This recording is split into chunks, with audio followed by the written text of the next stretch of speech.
하나님께서 오늘 허락하신 말씀은 신명기 20장의 말씀입니다. 신명기 20장의 말씀 제가 세 번역으로 읽을 텐데요. 가능하신 분들 함께 하도록 하겠습니다. 당신들이 적군과 싸우려고 나가서 당신들보다 많은 적군이 말과 병거를 타고 오는 것을 보더라도 그들을 두려워하지 마십시오. 이집트 땅에서 당신들을 인도하여 주신 주 당신들의 하나님이 당신들과 함께 계십니다. 당신들이 싸움터에 나가기 전에 제사장을 불러서 군인들에게 격려의 말을 하게 하여야 합니다. 제사장은 군인들에게 다음과 같이 격려하십시오. 이스라엘아 들어라. 오늘 너희가 너희의 대적과 싸우러 나갈 때에 마음에 겁내지 말며 무서워하지 말며 당황하지 말며 그들 앞에서 떨지 말아라. 주 너희의 하나님은 너희와 함께 싸움터에 나가서 너희의 대적을 치시고 너희에게 승리를 주시는 분이시다. 그 다음에 장교들은 군인들에게 다음과 같이 지시하십시오. 너희 가운데 집을 짓고 준공식을 하지 못한 사람이 있으면 누구든지 집으로 돌아가거라. 그가 전사함으로써 다른 사람이 준공식을 하는 일이 없도록 하여라. 또 포도원을 만들어 놓고 아직 그 열매를 맛보지 못한 사람이 있으면 그런 사람도 누구든지 집으로 돌아가거라. 그가 전사함으로써 다른 사람이 그 열매를 맛보는 일이 없도록 하여라. 또 너희 가운데 여자와 약혼하고 아직 결혼하지 못한 사람이 있으면 그런 사람도 집으로 돌아가거라. 그가 전사함으로써 다른 사람이 그 여자와 결혼하는 일이 없도록 하여라. 장교들은 군인들에게 또 이렇게 지시하십시오. 전쟁이 두려워서 겁이 나면 누구든지 집으로 돌아가거라. 그런 사람이 있으면 다른 형제의 사기만 떨어진다. 장교들이 군인들에게 이런 지시를 다 끝마치면 군인들을 위해 지휘자를 임명하십시오. 당신들이 어떤 성읍에 가까이 가서 공격할 때에는 먼저 그 성읍에 평화를 청하십시오. 만일 그 성읍 백성이 평화 제의를 받아들이고 당신들에게 성문을 열거든 그 성 안에 있는 백성을 당신들의 노비로 삼고 당신들을 섬기게 하십시오. 그들이 당신들의 평화 제의를 거부하고 싸우러 나오거든 당신들은 그 성읍을 포위하고 공격하십시오. 주 당신들의 하나님이 그 성읍을 당신들의 손에 넘겨주셨으니 거기에 있는 남자는 모두 칼로 쳐서 죽이십시오. 여자들과 아이들과 가축과 그 밖에 성 안에 있는 모든 것은 전리품으로 가져도 됩니다. 당신들이 당신들의 대적에게서 빼앗은 것은 주 당신들의 하나님이 당신들에게 주신 것이니 당신들의 마음대로 먹고 쓸 수가 있습니다. 당신들의 주변 민족들의 성읍에 딸리지 아니한 당신들로부터 먼 거리에 있는 성읍들에도 이렇게 하여야 합니다. 그러나 주 당신들의 하나님이 당신들에게는 유산으로 주신 땅에 있는 성읍을 점령하실 때에는 숨쉬는 것은 하나도 살려두면 안 됩니다. 곧 헷사람과 아모리 사람과 가나안 사람과 브리스 사람과 히위 사람과 여부스 사람은 주 당신들의 하나님이 당신들에게 명하신 대로 전멸시켜야 합니다. 그렇지 않으면 그들이 그들의 신을 섬기는 온갖 역겨운 일을 당신들에게 가르쳐서 당신들이 주 당신들의 하나님께 죄를 짓게 할 것입니다. 당신들이 한 성읍을 점령하려고 둘러싸서 공격하는데 오랜 시간이 걸리더라도 거기에 있는 과일나무를 도끼로 마구 찍어서는 안 됩니다. 과일은 따서 먹도록 하십시오. 그러나 나무를 찍어버리지는 마십시오. 들에 있는 나무가 원수라도 된단 말입니까? 어찌 그 나무들을 포위하겠습니까? 다만 먹을 열매를 맺지 못하는 나무는 당신들이 알고 있으니 그런 나무는 찍어도 좋습니다. 당신들은 그런 나무를 찍어서 당신들과 싸우는 성읍을 점령할 때까지 성읍을 포위하는 데 필요한 장비를 만들어서 쓰도록 하십시오. 아멘. 하나님의 말씀입니다.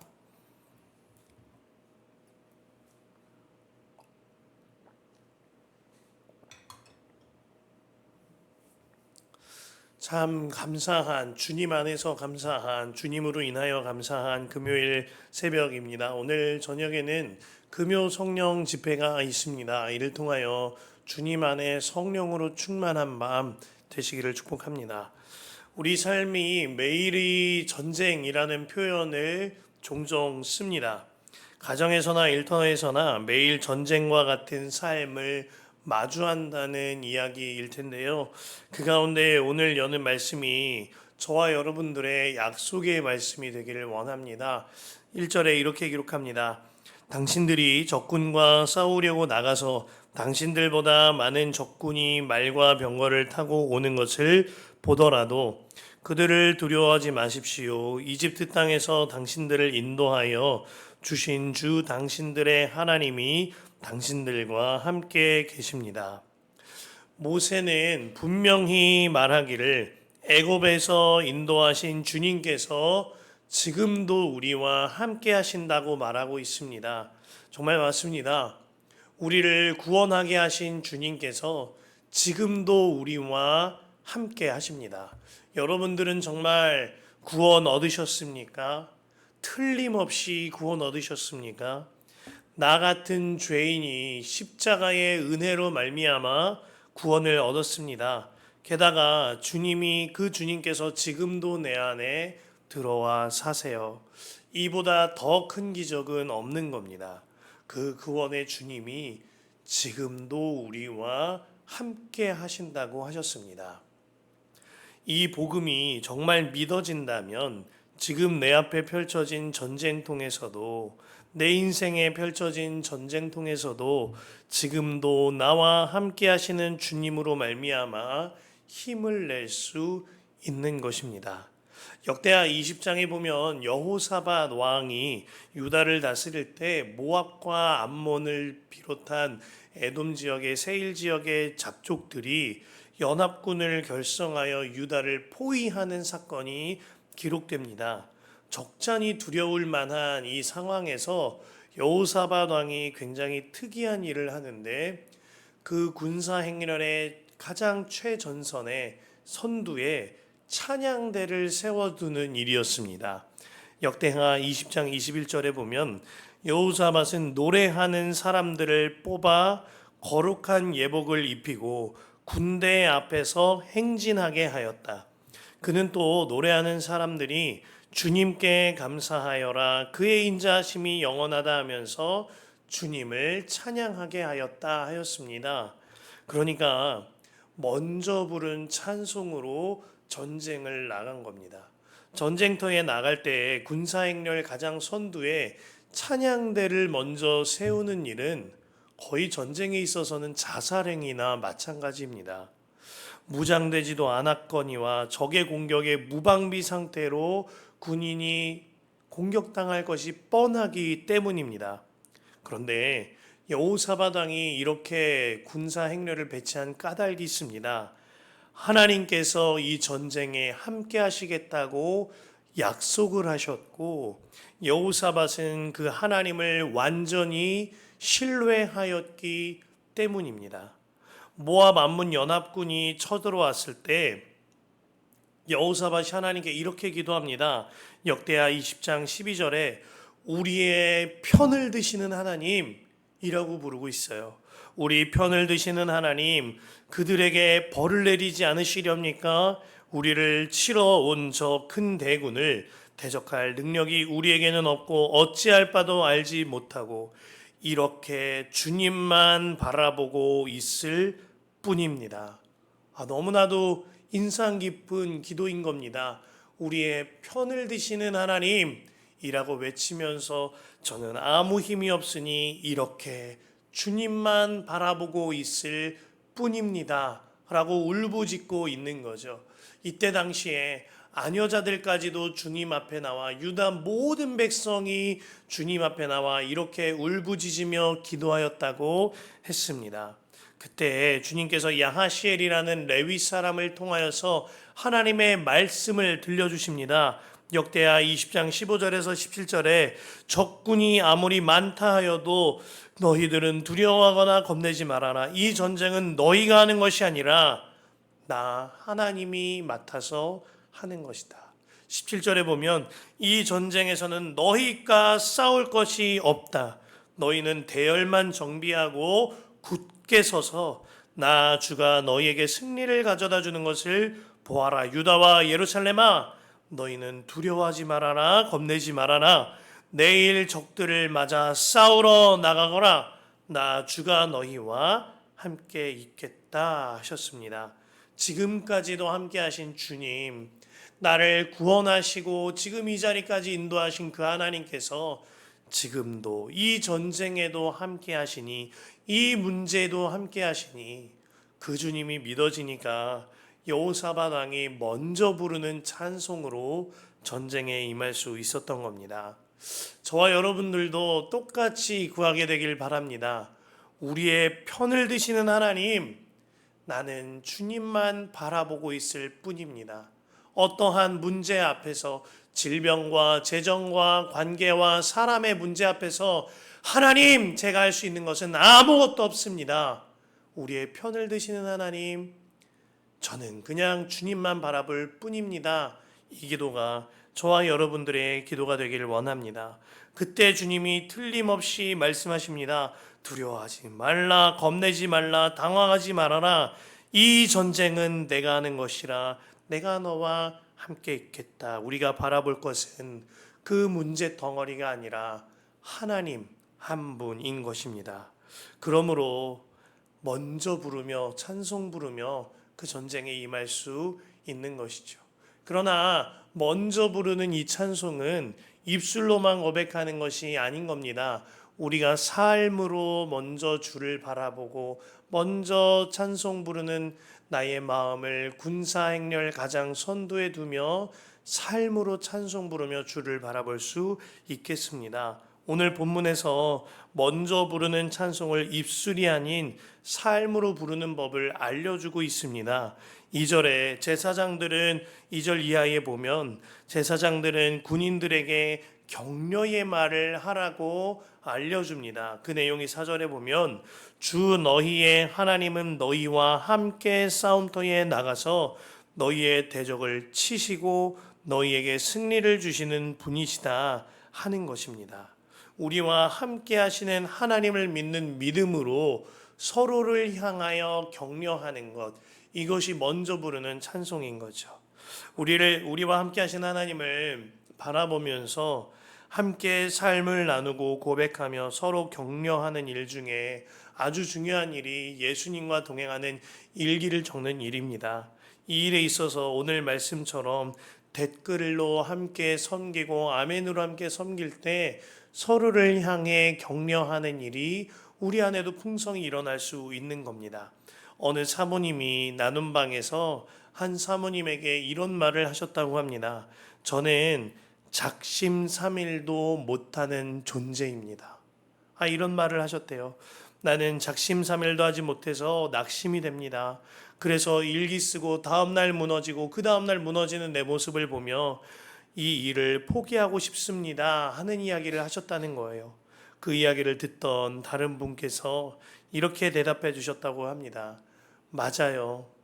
우리는 작심삼일도 못하는 존재입니다. 아니, 작심 하루, 작심 한나절도 못하는 존재입니다. 그러나 그러한 우리를 하나님께서 끊임없이 받아주십니다.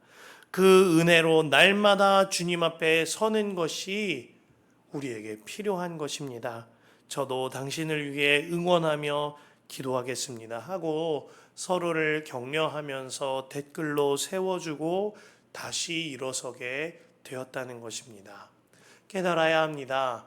우리가 정말 주님만 바라볼 때 주님으로 힘을 얻고 주님만 의지하게 되어지는 것이죠.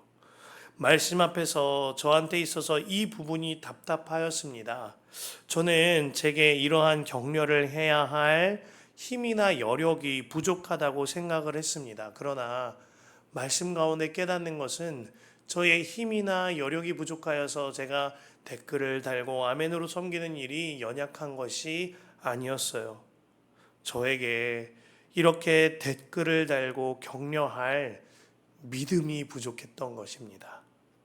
그로 인하여서 이 댓글과 격려를 통하여서 하나님이 일하신다 하는 믿음이 부족하니 격려하고 댓글을 섬기고 아멘하는 일에 약함이 있었던 겁니다. 우리와 함께 하시는 주님을 바라보면 주님의 이름으로 서로를 향하여 격려하기를 아끼지 않게 되어진다고 말씀이 말하였습니다. 그를 통하여 격려를 통한 영적 성장이 진정으로 일어나게 되어지는 겁니다. 그와 동시에 말씀은 5절 이하에 보면 군 장교들은 군인들에게 이렇게 지시하라고 하였습니다. 그런데 그 내용이 굉장히 특이해요. 독특합니다. 군대를 모집해서 전쟁에 나가고자 온 군인들을 돌려보내라는 내용들이 써져 있습니다. 집을 짓다 말고 준공을 마치지 못한 사람은 돌아가라. 포도원을 만들었으나 열매를 맛보지 못한 사람은 돌아가라.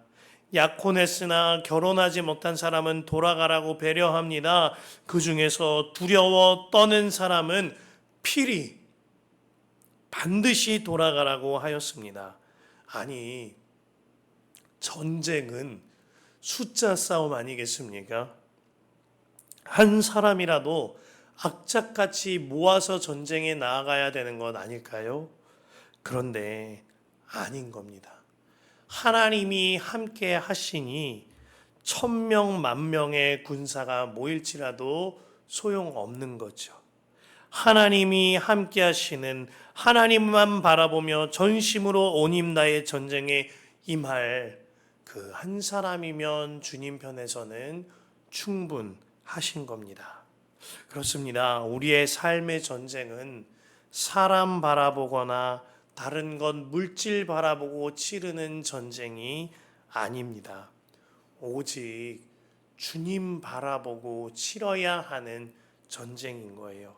주님 바라보지 않으면 주님 외에 눈에 보이는 것 바라보고 삽니다. 그렇게 실망하고 그렇게 망합니다. 로빈 마이어스의 언더그라운드 교회라는 책에 실린 일화를 읽은 일이 있습니다. 어느 젊은 목사님이 큰 교회에서 만장일치로 청빙이 되었다고 해서 그 교회에 갔습니다.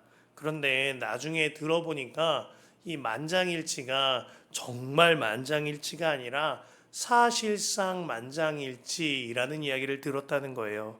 투표 결과가 나왔었는데 본인이 청빙되기 전에 찬성이 243표 그리고 반대가 2표가 있었다는 겁니다. 목사님은 이 2표로 인해 반대된 2표로 인하여 그날부터 기분이 살짝 나빴다고 합니다. 그리고 반대하는 그 두 사람이 있었단 말인데 그날부터 마치 탐정처럼 그 두 사람은 누굴까 항상 골똘하게 생각하면서 살펴보았다는 겁니다. 6개월 동안 살펴보다가 그 두 사람이 누구일지 짐작이 갔습니다. 그리고 찾아내었어요. 그리고 그때부터 이 목사님은 그 두 분에게 엄청 잘해주기를 시작합니다. 그 두 사람까지 내 사람으로 만들면 이제는 모든 교인이 나를 좋아하게 될 거야. 이런 마음이 드셨다는 겁니다. 그런데 훗날에 목사님 재신임 투표를 하게 되었는데 그날로 이 목사님은 사임하게 되었습니다. 그날 투표 결과가 찬성 2표, 반대 243표가 되어진 거예요. 두 사람만 목사님을 좋아하게 되었고 다른 사람들은 다 이 목사님을 싫어하게 됐다는 참 웃지 못할 우화 같은 일을 적어 두었습니다. 목회도 주님 바라보지 않고 사람 바라보거나 교회 바라보거나 심지어 물질 바라보며 목회하는 경우가 있습니다. 그러나 성도 여러분들의 삶에서는 이와 같은 일이 없습니까? 여러분의 삶의 문제 앞에서 하나님 바라보기보다 이 문제를 조금이라도 해결시켜 줄 만한 사람 바라보지는 않느냐 하는 말입니다. 여러분의 삶의 문제 앞에서 하나님께 찾아가기보다 이 문제를 해결할 수 있을 것 같은 능력 있어 보이는 사람을 찾아가거나 아니면은 물질을 쫓아가거나 하는 삶은 없냐는 것입니다. 그로 인하여서 사람에게 해결받길 원하고 때로는 사람에게 위로받길 원하고 그로 인하여서 실망하거나 좌절하고 그로 인하여서 다른 우상을 숭배하게 되고 돈 찾아가게 되고 물질 쫓아가게 되는 경우는 없냐 하는 것입니다. 사도 바울은 갈라디아서 1장 10절 말씀에 이제 내가 사람들에게 좋게 하랴 하나님께 좋게 하랴 사람들에게 기쁨을 구하랴 내가 지금까지 사람들의 기쁨을 구하였다면 그리스도의 종이 아니니라 하였습니다. 우리는 사람의 종입니까? 오늘 혹은 물질의 종입니까? 아니면 정말 예수님의 사람입니까? 우리가 의지하는 대상이 우리의 영적 상태를 고스란히 말해주는 것입니다. 하나님께서는 오늘 말씀을 통하여 우리에게 너무나도 담대한 믿음을 말씀하십니다. 하나님이 너와 함께 함이라 구원하였고 뿐만 아니라 전쟁 속에도 함께 한다. 오직 하나님만 바라보라. 이 삶이 우리가 살 길인 것입니다. 많은 사람들이요, 전쟁이라는 이 문제라는 것이 커서 내가 힘들고 두려워한다고 생각합니다. 아닙니다. 내 눈앞에 있는 전쟁이 크거나 문제가 큰 것이 아니라 내 믿음이 작은 것입니다. 똑같은 골리앗의 블레셋과 골리앗의 문제 앞에 사울 왕의 눈에는 골리앗이 너무나도 커 보였습니다. 그러나 다윗의 눈에는 골리앗은 그저 하나님의 이름을 나타낼 들짐승과 같이 보여졌습니다. 똑같은 골리앗이라는 문제가 있었지만 사울의 믿음 없는 것과 다윗의 믿음이 그대로 드러나게 되어진 거죠. 사사기 6장에서 기드온의 눈에 미디안은 자신이 감당 못할 큰 문제였습니다. 하지만 미디안이 커서 문제가 아닌 거예요. 기드온의 믿음이 작았기 때문에 문제인 겁니다. 이에 대하여 하나님의 사자는 미디안더러 큰 용사여 라고 부르고 있습니다. 그리고 하나님께서 미디안의 믿음을 찢어서 넓히고 계십니다. 문제가 문제인 것이 아니라 그의 믿음이 문제였던 거죠. 여러분 눈앞에 있는 재정과 관계와 질병과 사람의 모든 문제가 사실은 문제가 아닙니다. 여러분들의 믿음이 가장 큰 문제인 겁니다. 하나님은 지금도 나와 함께 하신다. 이 믿음의 눈이 열려지면 그 문제가 아니라 주님을 바라보게 되는 거예요. 아침에 주님과 함께 그리고 이 팻말을 목에 걸고 태평동을 걷습니다. 주님 안에서 정말 은혜가 되고 행복한 시간입니다. 걷다 보면 때때로 운전자들 중에서 어이없는 일로 다투는 경우를 봅니다.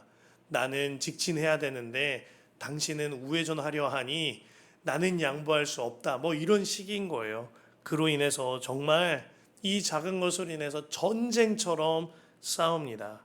우리가 주님을 바라보면 복을 누리고 행복을 누리는데 주님 바라보지 않고 다른 것 바라보고 살면 이처럼 쓸데없는 일에 목숨 걸고 전쟁을 치르며 살게 됩니다. 하나님 보시기에 정말 어처구니 없는 것을 두고 전쟁을 치르며 살게 되는 겁니다. 오늘 말씀은 우리가 정말 싸워서 물리쳐내야 할, 전쟁해야 할 대상이 무엇인지 우리에게 알려주고 있습니다. 16절에서 18절이에요. 그러나 주 당신들의 하나님이 당신들에게 유산으로 주신 땅에 있는 성읍을 점령하였을 때에는 숨쉬는 것은 하나도 살려두면 안 됩니다. 곧 헷사람과 아모리 사람과 가나안 사람과 브리스 사람과 히위 사람과 여부스 사람은 주 당신들의 하나님이 당신들에게 명하신 대로 전멸시켜야 합니다. 그렇지 않으면 그들이 그들의 신을 섬기는 온갖 역겨운 일을 당신들에게 가르쳐서 당신들이 주 당신들의 하나님께 죄를 짓게 할 것입니다. 가나안에 사는 민족 7민족만큼은 반드시 전쟁을 치러서 전멸시키라고 하셨습니다. 왜냐하면 그들을 남겨둘 경우에 그들에게 있는 폭력과 살인과 음란과 우상숭배를 통하여 죄에 빠질 것이 틀림없기 때문입니다. 똑똑히 깨달아야 합니다. 우리가 정말 전쟁을 치러야 할 전쟁은 나의 죄와의 전쟁입니다. 나의 생활 속에 보고 듣는 것, 내 삶의 죄에 대한 전쟁인 겁니다. 그 죄와의 전쟁 또한 함께 하시는 하나님을 믿는 믿음으로 승리할 수 있는 거예요. 히브리서 12장 1절에 이러므로 우리에게 구름같이 둘러싼 허다한 증인들이 있으니 모든 무거운 것과 얽매이기 쉬운 죄를 벗어버리고 인내로써 우리 앞에 당한 경주를 하며 라고 하였습니다. 그리고 2절 말씀에 믿음의 주요 또 온전케 하시는 예수를 바라보라는 겁니다. 항상 허다한 증인이 우리 앞에 있습니다. 항상 하나님께서 우리와 함께 하십니다. 이것이 정말 믿어진다면 내 삶의 죄와의 전쟁에 승리할 수 있는 겁니다. 혈기내고 판단하고 정죄하며 음란하며 보지 말아야 할 것 보고 듣지 말아야 할 것 들을 수가 없는 것입니다. 이 믿음으로 인하여서 죄와의 전쟁에 승리하고 정돈된 삶이 이루어지는 거죠. 성도 여러분, 우리의 모든 전쟁에 하나님이 함께 하십니다.